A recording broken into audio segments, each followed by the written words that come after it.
আদাদুনাবাই গ্রাম পঞ্চায়েতের সদস্য রতন গায়েনের নেতৃত্বে উচ্চপোতা এলাকা থেকে বহু কর্মী সমর্থকেরা 21শে জুলাই শহীদ সমাবেশে যোগদান করেন।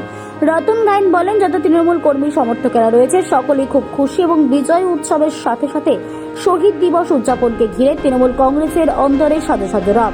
মুখ্যমন্ত্রী মমতা বন্দ্যোপাধ্যায় যত প্রকল্প রয়েছে সেই প্রকল্পে উপকৃত সাধারণ মানুষ, সেই জন্যই দিদির বার্তা শুনতে কাতারে কাতারে মানুষ ধর্মতলা দিদির বার্তা শুনতে জমায়েত হয়েছেন। দিদির বার্তা অনুযায়ী আগামী দিনগুলি আমরা পথপ্রদর্শক হিসেবেই কাজ করে যাব, এমনও কিন্তু বললেন তিনি। আর কি বললেন তাও শোনাবো আপনাদের। এটা তো আমার জনজোয়ার না, এটা দিদির জনজোয়ার। আমাদের কিছু বলে কিছু নেই, আমরা সব দিদির সৈনিক।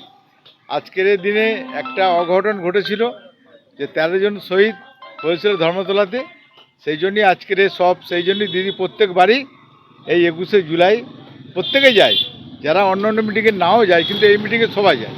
এবারে আমাদের দুটো না, আরও ছোটো গাড়ি অনেক আছে, আমাদের দুটো বাস করেছি, কিন্তু আমাদের আরও দুটো বাস করলে ভালো হতো।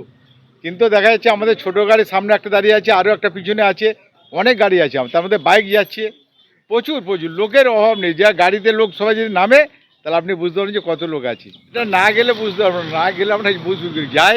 তারপর দিদি সবুজ ঝড় কেমন উঠায়, তারপর সবাই সাথে মেতে যাবে।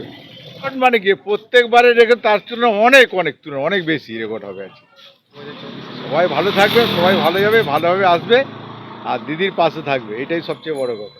অবশ্যই দিদি থাকবে, অভিষেক থাকবে, আরও কত লোক আজকে তো জয়েন করবে, সেটা হচ্ছে আমরা গেলে বুঝতে পারবো। দেখুন, জনজোয়ার তো মানে প্রতি বছরই হয় অমর 21শে জুলাই উপলক্ষে। আমরা সেইভাবেই সব মানে রেডি করে আমরা মোটামুটি 10:30টার মধ্যে আমরা রওনা দেবো। তবে প্রচুর মানুষজন ওখানে ইতিমধ্যে এসে গেছে। আমরা একটু কাছাকাছি বলে আমরা একটু দেরি করে বেরোচ্ছি। আমাদের খাবার দাবার সব রেডি আছে এবং প্রতি বছরের ন্যায় এবছরও আমরা বিপুল জমায়েত করব। আমাদের এই বুথে থেকে, আমাদের এই কেন্দ্র থেকে আমাদের দুটো গাড়ি, আমরা দুটো বাস আমরা করেছি রতনদার নেতৃত্বে।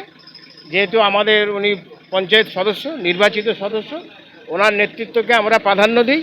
ওনার নেতৃত্বেই আমরা দুটো বাস করেছি, দুটো বাসেই পুরো ব্যাকআপ হয়ে আমরা রওনা দেবো। 10:30 থেকে 11:30টার মধ্যে আমরা রওনা দেবো একদম। এই জন্য মানুষের ভালোবাসা আমাদের সঙ্গে আছে, সবাই আমাদেরকে ভালোবাসে, রতনদাকে সবাই স্নেহ শ্রদ্ধা করে এবং আমরা টিএমসি পার্টিটাকে প্রথম থেকে করি এবং এই টিএমসি পার্টির পিছনেই আমরা থাকি।